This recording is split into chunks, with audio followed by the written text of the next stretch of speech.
With Canva, you can make social posts like a pro with no design.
Hey guys, hey internet. Thank you for tuning in to tonight's live stream. If you are joining in, sorry to keep you guys waiting. It's kind of one of those things that I haven't quite figured out yet, and my friend Justin actually nailed it on the head by basically saying that I have complete and utter Miami time. And regardless of living outside of Miami for so many years, Miami is still in my heart, and I am always late and perpetually for that reason. So yeah, that's a thing. Anyway, so tonight's live stream, if you don't follow us on Instagram, pretty much we do a poll every Thursday. Well, usually, hopefully it's every Thursday. If not, it ends up being on Fridays early morning when I remember, or late night Thursdays. But if you follow me on Instagram, you'll at Inkeater, you'll be sure to find that out. But basically, we do a poll every week. Excuse the chair squeaks. I need to get some WD-40 for it. But essentially, every week we usually do a poll, and the poll is usually something that you guys either suggest or something that I have in mind, and I give you guys two options, and ultimately my Instagram followers choose what we draw for these live streams. So this week it was a choice between drawing an author from a book that we've recently read, or drawing a movie that we've recently seen. I believe I said horror movie. If not, I chose a horror movie just because. Excuse me in the chair. But I chose a horror movie just because I recently saw one that kind of blew my mind, and it was kind of interesting because most people had essentially not badmouthed the movie, but essentially didn't give the movie any credit because it was taking something that was near and dear to everybody's heart, which, if you don't know the movie, it was Scary Stories to Tell in the Dark. Guillermo del Toro basically created it, brought it to life, I guess, so to speak, which the creatures in that movie are flippin' amazing. I've been waiting, like, patiently for Showtime or HBO or one of the basic, like those movie channels to eventually have it, so I kept opening it on my app, and eventually, well, I use my mom's app. Thank you, Mom. That's kind of one of the reasons why I was late, is I was talking to my mom, or rather, my mom called me right when I was about to hit the click button, and then that prolonged my Miami time. Anyway, so, what was I saying? Oh, so, the creatures are just amazing. I'd been waiting to see this movie for a while, and eventually it ended up popping up on the screen saying that, hey, it's available, it's on Showtime, which I was really excited about because I absolutely love the creatures that Guillermo del Toro creates, or the things that actually, I mean, not creates, so to speak, with Mama. It's just one of those that maybe I'll probably do that tonight after the live stream. But anyway, tangent. Stop going on tangents. Anyway, so I ended up seeing the movie, and the creatures just blew my mind. And it was kind of interesting because it was one of those like, what were these people talking about? So there's a bunch of Facebook groups that I participate on, and I just hang out on, or I just read a lot of the stuff that's going on, and a lot of them happen to be horror related pages. And a lot of them were just bad mouthing the movie, talking about how they did an awful job, they twisted it, they did this to it. Granted, it is a kids' movie to some degree, but I would say it's like Goosebumps on steroids, is the best way that I could describe it. It's one of those movies that I think definitely deserves a watch, especially if you grew up in that age where you actually read Scary Stories to Tell in the Dark. I have the book somewhere. I should have gotten it ready for this live stream, and I intended on, but it just did not happen that way. Maybe next time. Maybe we should draw some more of these characters, but that's the whole idea for... I had this idea of just drawing all the different characters just because they were so freaking cool, so it was kind of hard to decide who to choose tonight. But essentially, the character we chose, if you don't already know from the title, is the Jangly Man. The Jangly Man is one of several stories that end up getting told in this particular movie. I'm not going to ruin it for anybody, but essentially, nutshell, it relates around these kids that they decide to go and discover this house of this one spooky lady that wrote these spooky stories that all of these kids ended up growing up with. And these spooky stories start to actually come to life. It's kind of like a Jumanji in a little bit of a way, because they stumble upon this like old book that just happens to be in this decrepit house. It has its little cheese to it, but if you're just one of those people that enjoys a little bit of cheese with your horror movies, then I think you'll thoroughly enjoy it. It had very much Jumanji vibes to it, but at the same time, it was just a really cool... I don't know, I haven't seen something like this as of recently, and it was just a nice breath of fresh air. But me being late to the game, I guess some people might have some other opinions on it. I was pleasantly surprised, though, that the Jangly Man was actually one of the characters, because I thought so, because I didn't remember him from all the other characters that were created. But he was only a pair of legs, and so Guillermo del Toro and a lot of the creative team there got really creative and created the rest of this creature, which he is probably hands down one of my favorite creatures, aside from a lot of the creatures within 13 Ghosts. That's another series that I do want to draw, so if you are interested in that one, let me know down in the comments below, because I would love to draw and go into all of the different folklore of the 13 Ghosts from that other movie. But anyway, let's keep going. But yeah, so Jangly Man. This right here, if you can see, is our sketch. As you know, all of our sketches kind of look a little bit wonky, a little bit not like what they're supposed to be. So what I've been doing is I've been keeping copies of them. So we have Mia Wallace that we did last week, in case you missed out. I will leave a link to that live stream down below, or you can check it out later. But this is what she turned out like. This is the sketch that I had done previously. Usually I do sketches just to kind of like block out the area. Ultimately, it ends up not being what they end up looking like, because kind of bring things to scale. I think every artist is a little bit different, but I've been deciding to keep these in my book just so that other people can see what certain things look like sometimes. And then sometimes I kind of scribble on them so I can use the certain colors that I want to use.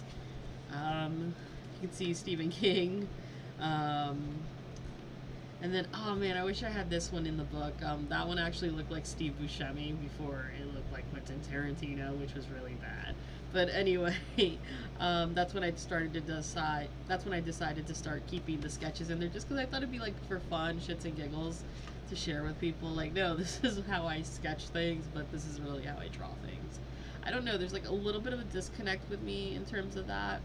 I mean, ultimately they end up looking like what they're supposed to. But I think I just like to get the shapes down and then kind of really go in heavy on the detail in the actual sketch. Anyway, so Jangly Man, we're gonna get onward to sketching the Jangly Man, but I would love to know your thoughts on scary stories to tell in the dark, especially if you've already seen the movie, or if you haven't seen the movie, you should definitely check it out. I saw it on Showtime. So check your cable provider. I'm imagining they have it on pretty much all the different streaming services, like if you pay for it, like Amazon, probably not Netflix, and probably not Hulu, but you know, the probably Amazon or Google Play Store, if you guys want to check that out. And if you remember scary stories to tell in the dark growing up as a kid, what was your favorite story? Because I would really love to know. For me, I would have to say the toe story. I can't think of what it was. The name of it was in the book. Should have brought the book. Here's me regretting not bringing the book again. Anyway, but yeah, let me know down in the comments below. What is your favorite scary story from that series? But I just really, I'm gonna drill it back in again. Sorry to say, I just really love the characters that were in that movie. Like, there's not a minute that I can't think that wasn't enjoyable. But the Jangly Man specifically, if I could draw all of him, I would. I'm choosing to just do the head, the portrait of him. But man, there were some really cool scenes in that movie where his body just fell apart. He was kind of like a crash test dummy in a little bit of a way, where his body just fell apart into pieces and they would come back together. He couldn't really die, and it was just bizarrely freaking cool. I really love the creative work that the creative talent and work that went into actually creating him. So that's who we're going to be drawing this live stream. So I'm going to take a short little break, get everything situated, and in case you're wondering about the music and why it's so like down tempo today, the streaming music that I used to use, for some reason the app just does not work. Didn't think to test that out before I started the live stream, so we're gonna have some down tempo from the Cow channel from YouTube. I'm pretty sure everybody knows it. I can't think of what it's called right now. It's gonna bother me, so we're gonna go there.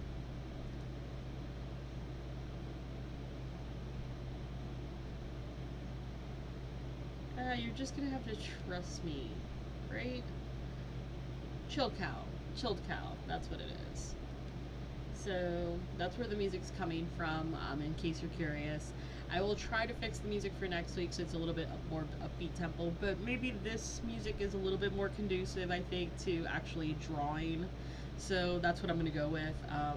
Anyway, let's get onward to actually starting the live stream. So give me a minute to take a few minutes to get ready, and we are gonna start drawing this guy and bringing him to life.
Hey guys, we were just taking a short little break to stretch the hands and figure out where we're going to go from here. We're going to work on the rest of the teeth and the mouth, really like where this is headed. And in case you are just joining in and you're like, what the heck is up with the green tape? I've been taping off a lot of my drawings recently, the borders, just because I realize it creates a nice edge, and I don't go off the edge like I did with one of these guys. This guy right here with the hat. I don't know. It's a challenge for me to stay on the page. I used to be horrible about not going off the page, and it's something that you learn in art school, I guess. Um, I think in art in general is the idea of going off of the pages and, making it just flow off the pages. And I always have this habit of doing that, especially because I have a tendency to paint a lot on canvas, and so when it comes to sketchbooks, I can never contain it on the page. It always explodes onto the next page. So that's why that's what's up with the green tape, in case you're curious. If you're just joining the live stream, thank you for joining. And in case you're curious, who the heck we're drawing? We're drawing the Jangly Man from Scary Stories to Tell in the Dark. In case you haven't seen it, it's a really good movie. I ranted about it earlier. I will refrain from doing that again unless you want to do that. Definitely message me if you're into ranting and talking and chit-chatting about movies. But I'm going to take off the tape now and just kind of focus in on the face, specifically the teeth, the mouth, the lower jaw, and then just add a little bit more detail there, and then we're going to get to inking the drawing. But yeah, so hope you guys are doing awesome tonight. I'm doing pretty dang well, even though we've got like a hurricane barreling at us. I guess as a Floridian, hurricanes just come with the territory. But yeah, I like where this is headed. I want to keep talking about that particular character. I just love how the character just falls apart like a crash test dummy. Like, it is like the coolest thing ever. Man. Anyway, yeah. I really need to start talking about movies, and that's something that I'm gonna start doing probably on Fridays on my YouTube channel, which is I'm gonna start drawing horror movie posters like I used to. Specifically because one of my goals this year, which I don't talk about quite often, is I want to go back to school to get my master's degree in graphic design. And I figure, you know what, why not kill two birds with one stone? So I think a lot of the projects that I'm going to be working on, I'm going to translate into stuff for a portfolio, so I can submit for master's degree in a nutshell. Anyway, but yeah, that's something that I've been wanting to do. So we're gonna get back into drawing, and if you're just joining, definitely bring out something that you have been meaning to work on. The music is kind of in the chill zone this week because I broke the music player that I normally use, which is Pretzel, and it just doesn't want to work. That's a thing. But yeah, um, just a little bit disappointed by that because it's a little bit more upbeat. But I figure, you know what, this music is kind of chill. It'll probably help a lot of people get shit done instead of just basically like going, what the hell is that? Because some of the music on Pretzel is kind of drawing in a little bit of a way. Alright, this is not a music rant. We're gonna get back to drawing and getting this doodle done. So we're gonna take a little small break to go to use the restroom, and then we're gonna get back to inking, well, sketching in the teeth and going from there. Alright? And, oh, before I go, if you leave a comment and I don't answer right away, please don't be offended. I sometimes don't see the comments because I get lost in the doodle, and I'll usually respond after. So if you have any questions, feel free to leave those comments down below, or message me on Instagram at InkEater if you really have something that you're dying to know. art wise. But yeah, we're gonna take a break, use the restroom, and then we'll be back.